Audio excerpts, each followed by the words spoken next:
السلام علیکم ورحمۃ اللہ وبرکاتہ۔ امید ہے آپ خیریت سے ہوں گے۔ حرام و حلال پر کوئی نربھر نہیں ہوتا، ان میں جو چیز فرق کرتی ہے وہ ہے خوف خدا۔ نبی کریم صلی اللہ علیہ وسلم نے ارشاد فرمایا، اگر تم ہمیشہ باوضو رہنے کی استطاعت رکھو تو ایسا ہی کرو، کیونکہ ملک الموت جس بندے کی روح وضو کی حالت میں قبض کرتا ہے اس کے لیے شہادت لکھ دی جاتی ہے۔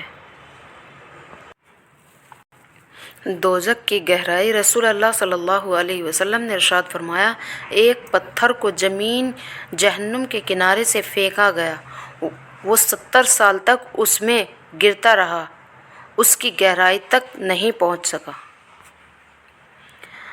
درود پاک اتنی تیزی سے انسان کے گناہوں کو مٹاتا ہے کہ اتنی تیزی سے پانی بھی آگ کو نہیں بجھاتا۔ اللہ پاک ہم سب کو قرآن و سنت کے مطابق چلنے کی زندگی گزارنے کی توفیق عطا فرمائے، آمین ثم آمین۔ دنیا میں آپ کا حقیقی مقام وہی ہے جس کا لوگ آپ کی غیر موجودگی میں کرتے ہیں۔ ویڈیو اچھی لگی لائک کریں، شیئر کریں اور کمنٹ کریں۔ السلام علیکم ورحمۃ اللہ وبرکاتہ۔